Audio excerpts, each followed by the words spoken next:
Di dalam dakwanya, Ustadz Donditan berkata bahwa Taurat dan Injil tidak dijaga oleh Allah Subhanahu wa Ta'ala. Hanya Al-Quran yang Dia jaga. Sehingga Taurat dan Injil itu hilang dan tidak dapat ditemukan bekasnya di manapun. Taurat, Zabur, Injil adalah wahyu yang diturunkan Allah Subhanahu wa Ta'ala kepada Nabi Musa, Nabi Daud, dan Nabi Isa alaihissalam.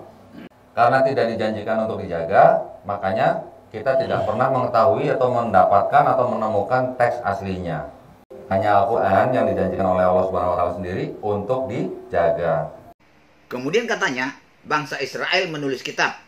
Lalu Bani Israel itu mengatakan, tulisan mereka itu adalah dari Allah Subhanahu wa Ta'ala. Dan itulah yang menjadi kitab orang Yahudi dan Alkitab kami saat ini.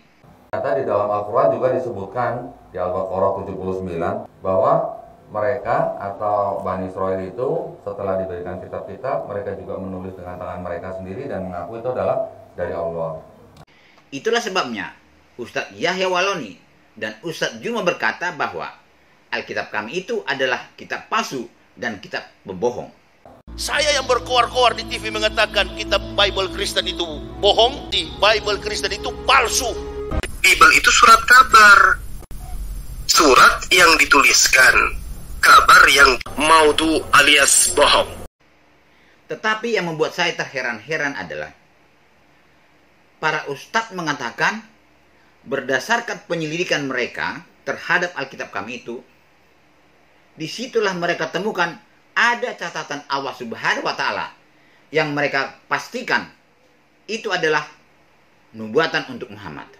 Kita sudah sama-sama mendengarkan bagaimana kemudian guru-guru kita mengeksplor berdasarkan data bahwa Nabi Muhammad SAW termaktub di dalam kitab-kitab sebelumnya.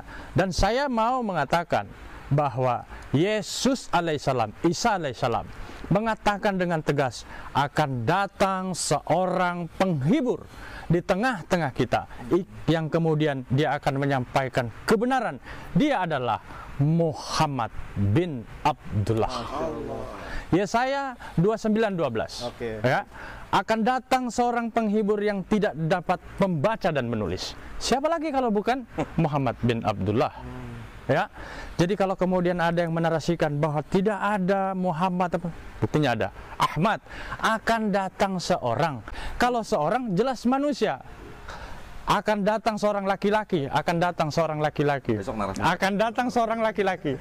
7 kali dikatakan akan datang seorang laki-laki. Maka berbahagialah kita, dia adalah Rasulullah Muhammad sallallahu alaihi wasallam. Saya akan katakan bahwa tidak lain dan tidak bukan Yesaya 29 ayat 12 1000% untuk Muhammad bin Abdullah sallallahu alaihi wasallam.